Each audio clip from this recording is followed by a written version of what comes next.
Buenos días para todos y para todas. Es para mí un verdadero gusto estar acá.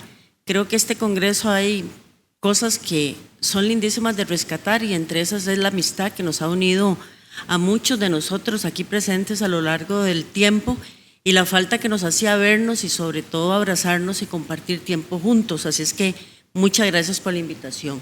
En los siguientes minutos yo les voy a hablar a ustedes sobre hepatitis por adenovirus. No tengo ningún conflicto de interés por declararles en este momento. Y algunas generalidades, como ustedes muy bien saben, este es un virus que se detectó en 1953 por el grupo de investigadores dirigidos por Wallace Roth.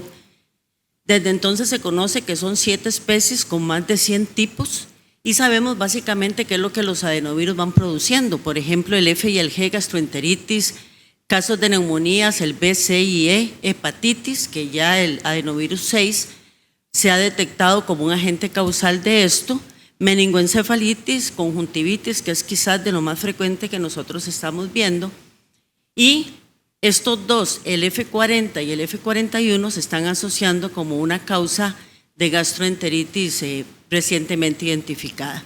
Y por supuesto, uno de los problemas que tenemos con el F41 es que es capaz de evadir el pH del estómago e infecta el tejido gastrointestinal. Entonces, vamos a ver a lo largo de la presentación por dónde es que anda este tema de la hepatitis que recientemente nos llamó la atención.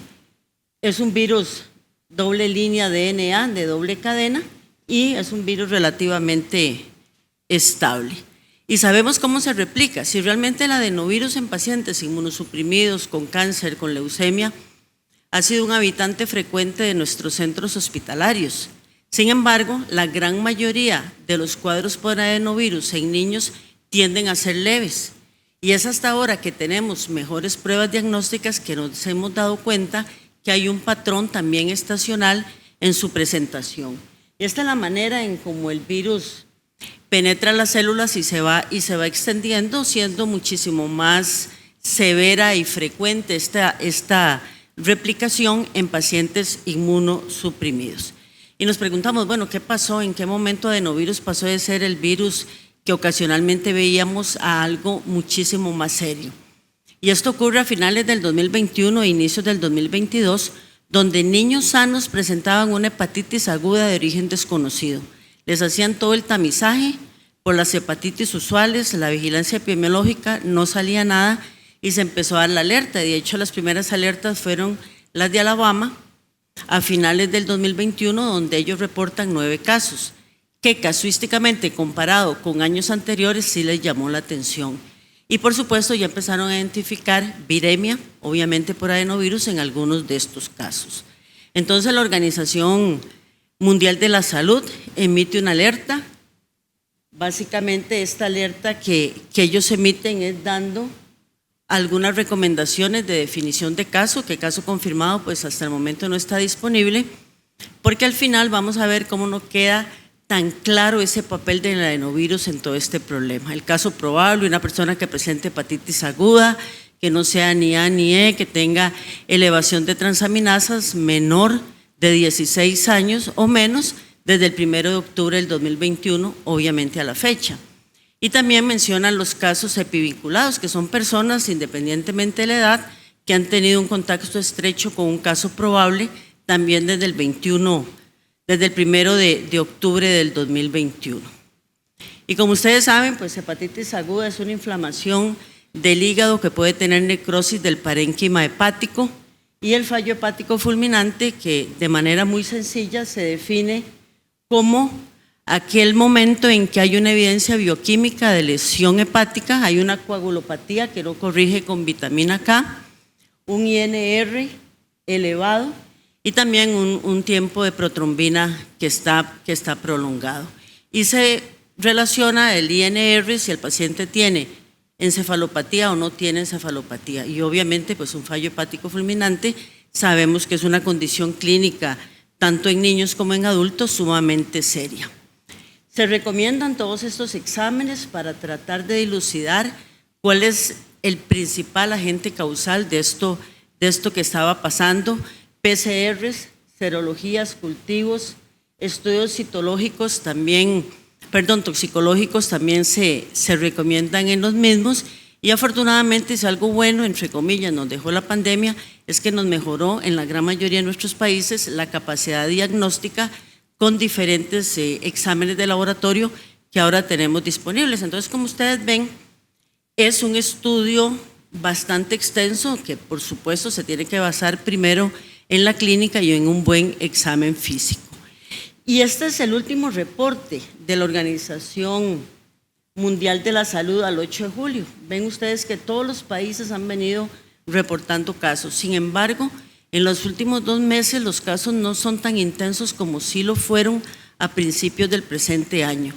Y vamos a ver más adelante cómo América Latina presentó muchos casos, pero sobre todo Estados Unidos, que bueno, tienen una vigilancia epidemiológica muy buena. Y por edad y género, pues se afectaron tanto hombres como mujeres. La gran mayoría de los afectados menores de 6 años de edad, con un pico muy importante acá entre los 3 años, entre los 2, 3 y 4 años. Y este dato es fundamental, y esta es una N bastante buena, de más de 1000 casos. Y este dato es fundamental porque obviamente cuando esto surge salen las teorías de conspiración. Lo primero que dijeron era que era a causa de la vacuna contra la COVID-19, cuando era un momento en que todavía no estaban licenciadas para este grupo de edad y en algunos países evidentemente no se estaban aplicando. En los países donde se empezaron a reportar los primeros casos, las vacunas no se reportaron. Ustedes saben que Sudamérica sí estuvo utilizando algunas vacunas en población de 3 años, pero en este caso no tiene ninguna relación con la vacuna contra la COVID-19. Y esta es la curva epidemiológica. América, nuestra región, la región de las Américas está acá. Empezó un pico muy importante en esta época y bueno, como les decía, se ha venido deteniendo bastante. Y este es el número de casos, trasplantes y muertes por esta hepatitis aguda grave en los países que han reportado. Y si ustedes observan, aquí les puse esta raya roja, todos estos son los países de la región de las Américas. Vean que Estados Unidos fue el que más reportó. Costa Rica tuvo algunos casos, nosotros tenemos ya varias semanas de no estar recibiendo ningún paciente sospechoso de esta causa. Brasil, por supuesto que con la gran cantidad de casos que tuvo, fue bastante importante lo que ellos presentaban, y Argentina presentó algunos casos. Entonces, algo pasó en la región de las Américas, que a excepción de Estados Unidos no fue tan importante como sí en algunas otras regiones, como por ejemplo Europa, donde el Reino Unido fue el segundo país en reportar un número muy importante de casos. Las manifestaciones clínicas son las usuales de una hepatitis: síntomas gastrointestinales, fiebre ocasional, dolor abdominal, diarrea, náuseas, vómitos, obviamente los síntomas de hepatitis aguda como la ictericia y la palidez o en heces. Aquí ustedes ven, esta es una casuística de 114 pacientes de Reino Unido, donde ellos también reportan la edad promedio de estos pacientes en 3 años y el porcentaje de clínica que se estaba presentando, donde por supuesto la ictericia es el que predomina, aumento importante de transaminasas, y la evolución que estos pacientes tuvieron fueron el 53,3 que se les pudo dar egreso, un 5,6 requirieron trasplante hepático y a ellos no se les murió ningún paciente. Y ese era otro dato para Latinoamérica, no todos los centros en Latinoamérica tienen una capacidad para realizar trasplante, entonces para nosotros sí es un problema serio si esto hubiese aumentado. Y aquí ustedes ven, estos son también datos de Escocia, de nuevo también para que enfaticemos que el grupo de edad más afectado en ese momento es el grupo de 3 años. Las casuísticas de Escocia no son muy grandes, ellos solamente reportan 13 casos y así se fue dando a lo largo de la evolución de esta enfermedad. La cantidad de casos que se iban reportando no eran tan importantes, a excepción del Reino Unido, y ya cuando ustedes tomaban todos los casos y hacían un conglomerado de los mismos. Y esto es interesante, estos son los patógenos a lo largo del tiempo que se fueron reportando en un estudio en 123 pacientes, donde es adenovirus el que salió positivo en más del 40% de las identificaciones. Es ahí donde ellos piensan que posiblemente adenovirus es el que esté jugando el papel importante. Rinovirus y enterovirus, que han estado circulando mucho como causa de infección respiratoria en la región, no lo fue como agente causal en este problema. Vean ustedes que investigaron bastante. Resalto que no hubo ningún paciente con influenza que se haya que se haya logrado identificar. Así es que todo parecía apuntar que posiblemente adenovirus era el que estaba ocasionando el problema. Y aquí también lo ven, en estos estudios que se hicieron, también encontraron en un porcentaje importante el SARS-CoV-2 como agente etiológico y algunos otros, como ustedes pueden observar en esta diapositiva. Aquí fueron 44 pacientes que fueron investigados en Reino Unido y que fue una publicación relativamente reciente. Y esto es importante, estos solo fueron 9 pacientes, pero estos pacientes, el que identificaron como agente causal fue el adenovirus 41, pero esto no fue un brote, sino que porque no fue impulsado por una sola cepa. Entonces, en rojo, que se los resalté para verlo mejor, fueron los pacientes que requerían trasplante. En azul, los que solamente hicieron hepatitis aguda. Observando el genoma y la escala, estaban muy largos uno de otros. Así es que implicaba que no era el mismo adenovirus el que les estaba causando el problema, sino que habían diferentes cepas del mismo. Y en aquellos pacientes en que ya sea que les hicieron biopsia o alguno que lamentablemente fallece, lo que encuentran es esto. El tejido muestra hepatitis aguda con desorden lobulillar e inflamación linfocítica asociada con formación de cuerpos acidófilos, que es lo que marca la flecha, y bilirubinostasis, qué palabra más complicada, pero la leí. Y una de las cosas que dicen los que han visto adenovirus en pacientes inmunosuprimidos es que no es el patrón usual. Entonces, los que ven adenovirus en inmunosuprimidos dicen que posiblemente adenovirus no sea el que está causando este problema hepático. Acá son los hallazgos ultrasonográficos, que son los típicos y usuales de cualquier hepatitis por virus A o por virus B. No tiene un hallazgo importante a excepción de esto último, ¿verdad? Que es una apariencia en cielo estrellado de hígado causada por vénulas portales acentuadas con ecogenicidad del parénquima hepático disminuido. Quizás ese es el único dato como que le llamó la atención, pero fue apenas en 2 pacientes. Entonces la pregunta que tenemos que hacernos en esta segunda parte de mi charla es: ¿hay suficiente evidencia que el adenovirus 41 es una nueva causa de insuficiencia hepática en pediatría? Y al final diremos entre todos la respuesta.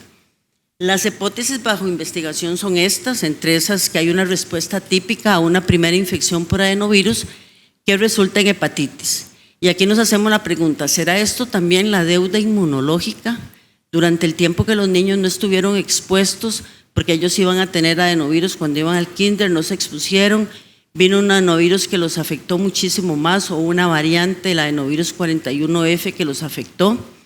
También hay múltiples factores que contribuyen a enfermedades observadas en lugar de un solo impulsor principal. Y entre esos, recordar que entre el 30 y el 50% de los niños con insuficiencia hepática, la causa se desconoce, terminan siendo idiopáticos. Entonces, ¿qué fue exactamente lo que pudo pasar ahí? Y con deuda inmunológica nos referimos a esto. Las medidas epidemiológicas que se tomaron para la contención del SARS-CoV-2 también contuvieron otros virus. Eso hizo que los niños no tengan la suficiente respuesta inmune y hubo, como en epidemiología le llaman, un bolsón de susceptibles, o como le dicen los inmunólogos, una deuda inmunológica importante. Y este es un concepto que aplica no solamente para virus, sino también para algunas bacterias que ya estamos viendo resurgir en esta época, llamémosla pospandémica. La otra hipótesis que se está investigando es la combinación de infección persistente o previa del SARS-CoV-2 y adenovirus. Que este sea un fenómeno autoinmune o una reacción de superantígenos es la pregunta que se hace. O la hepatitis aguda pediátrica es causada por un desencadenante ambiental o por una toxina ingerida. Sin embargo, esta es la que casi está descartada porque no se ha encontrado asociación con mascotas, alimentos, toxinas, medicamentos u otras exposiciones evaluadas. Entonces, de todas pareciera ser la deuda inmunológica la principal, o bien la presencia de un superantígeno. Que esto está aquí, la formación de superantígenos a partir de un reservorio de SARS-CoV-2 anterior en el tracto gastrointestinal con infección por adenovirus superpuesta. Entonces la liberación va siendo lenta, va estimulando al sistema inmune y este reacciona con una insuficiencia o una hepatitis aguda. También está el tema de la hepatitis autoinmune como otra de las posibilidades. Muchos de estos pacientes tuvieron hipogamaglobulinemia, se pudieron identificar en algunos anticuerpos específicos, por ejemplo ANCA. La histopatología pareciera ser una hepatitis de interfase y también la hepatitis automediada que se perpetúa en sí misma. Y muchos lo que dicen es que no necesariamente es esa correlación entre adenovirus y SARS-CoV-2, sino que realmente es el mismo SARS-CoV-2 el que está produciendo el problema dándole hepatitis. Y por eso muchos pacientes, más del 50%, no se encuentra necesariamente un agente causal, pero sí evidencia de una infección previa o persistente por el SARS-CoV-2. Y ustedes lo pueden pues observar acá, en esta diapositiva, donde el 11.6% de los pacientes sí tuvieron infección o anticuerpos previos contra el SARS-CoV-2, pero aquí sí, al menos en esta casuística de este año, casi el 60% eran positivos por adenovirus. Así es que todavía no tenemos una respuesta.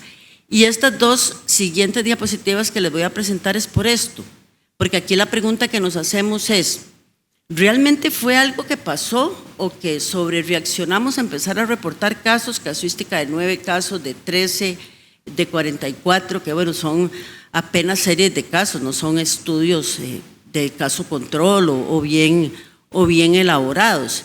Y pueden verlo acá en Escocia, donde ellos desde el 1 de enero del 2017 al 6 de abril del 2022 mencionan la cantidad, el número de aislamientos por laboratorio que obtuvieron en su país para menores de 1 año, de 1 a 4, 5 y 9 y menores de 14 años. Y si ustedes ven, es aquí donde todo está igual. Sin embargo, hubo este silencio, aquí empezó a aumentar y aquí pasó. Entonces, ¿pasó algo? No pasó. Y efectivamente la deuda inmunológica que se hizo acá fue lo que hizo que se presentaran más casos, porque el patrón estacional estaba siendo el mismo. Y este estudio en Estados Unidos de las tendencias en hepatitis aguda y resultados de prueba de adenovirus en heces también lo demuestran. 1919, 1920, 21 y 22, la cantidad de casos no varió enormemente en el tiempo. Sobrereaccionamos con esto, pensamos que estábamos ante una nueva enfermedad, pensamos que era como el síndrome de respuesta inflamatoria multisistémica que se nos venía reportando.